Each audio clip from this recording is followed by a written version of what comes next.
If you've ever been told what running shoes you need based on a wet footprint, a squat, or a treadmill test, this video will save you a lot of wasted money. Let's go through the biggest running shoe myths and what actually works instead. The first myth is that if you wet your feet and stand on paper, you'll know what shoes you need. That test only shows the shape of your foot when you're standing. Running is dynamic and it happens under much higher load. Another big one that I hear is that pronation causes a problem that needs correcting. When in fact pronation is a normal motion that needs to occur when we walk or run. It's how your foot actually absorbs load and works like a spring to propel you forward. It only becomes an issue when your foot can't tolerate the load that's going through it. So you only need to consider using more stable shoes if you strengthened your foot and you need additional support from stability measures or from shoe guidance features. So only choose a stability shoe if it genuinely improves your comfort and control. A really common belief is that if you have a flatter foot, then you're more likely to overpronate. And if you have high arches, that you don't pronate at all.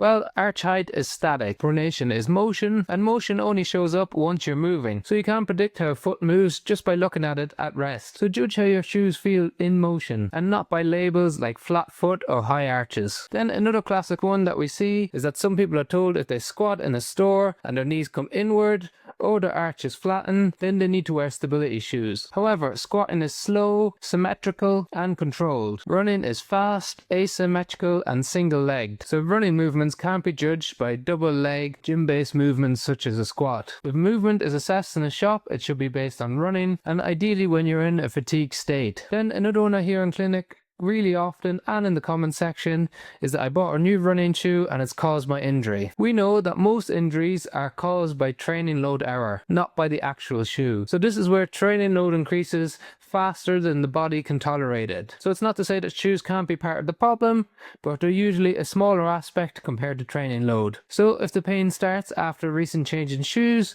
first look at your mileage, your volume, your intensity of your training before you start to consider the shoe. Another common mistake is that if it feels good walking, then it's going to feel good running. Walking loads have much lower forces to the joints, place a lot less stress on the tissues, whereas running increases impact rate and force demand, especially as you begin to fatigue during a run. If you're going to try out a new running shoe, my recommendation is always to go for a 5k or 10k run before you test out the shoe. And if you're going to test it out, keep in mind that treadmill running is not the same as running outside. The running belt on a treadmill helps to assist with the running turnover and it reduces braking forces, while outdoor surfaces and conditions vary and the strain placed on your calf and Achilles are completely different. So if you only have the option of testing on a treadmill, just keep in mind that the demands placed on your body are slightly different than if you were to run it outside. And lots of brands like Hoka now offer a 30-day trial where you can take it out for a run and then give it back if it doesn't agree with you. Then a lot of people think more cushioning is better, especially for recovery runs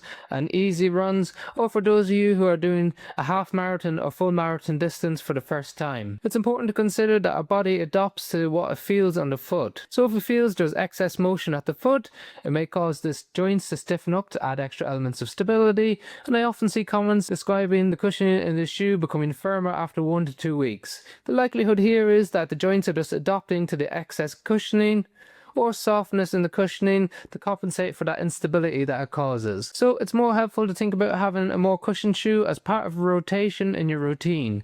So you might have a faster workout shoe, an everyday shoe, and a recovery shoe to give some variability to your joints and your tendons. So the right running shoe isn't about foot type or labels, it's about how your body handles load, repetition, and fatigue over time. But let me know your thoughts in the comment section below. Have you experienced any of these issues, or do you have any questions on them? And thanks very much for watching.